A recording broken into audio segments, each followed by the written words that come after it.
And China's central bank has reduced the reserve requirement ratio for the second time this year. So why is it doing this, and what impact will it have in the United States? NTD's Chenny Wu talks to two experts. China's central bank is reducing reserve requirements. It will lower the ratio by 0.5 percentage point on December 15th, releasing the equivalent of $188 billion. This is the second time this year it's changed the requirements.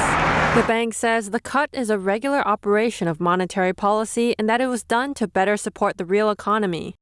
Cutting the reserve requirement means banks don't have to keep as much money on hand than they used to.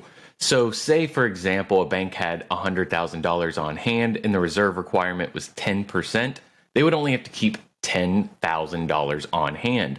The other $90,000 they can go ahead and put back into the economy by lending it out to people. Nicholas Creel is an assistant professor of business law at Georgia College and State University. Creel says China's move is a sign of desperation. It's pretty clear at this point that China's economy is much weaker than the government's formally letting on. I think it's always been in the back of our minds that their COVID-0 policy, shutting down entire factories and provinces to go ahead and get us to mitigate as many cases as we possibly can, down to zero, is making their manufacturing sector shut down for sometimes weeks at a time. That's taking a big economic toll. Milton Ezrati is the author of Bite-Size Investing. Ezrati says they may not be that desperate.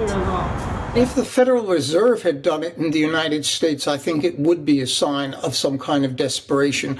But the People's Bank of China uses this particular tool, so I think I'm agreeing with the government in Beijing that this is probably misinterpreted. Ezrati thinks China is eager to cover the damage from the Evergrande scandal as well as damage from other debt-burdened firms that aren't publicly known yet. And this decision carries big risks. It encourages borrowing, and China already has a great deal of debt. By giving the banks more facilities to lend, you have more borrowing. That's one risk. The other is ultimately down the road. By freeing up more liquidity, by effectively putting more money into the economy, you run the risk of inflation. And China's a command economy, but it still runs that risk. Ezrati says China's decision helps the United States. The more active China's economy is, the more buying there is in the U.S. Chenny Wu, NTD News.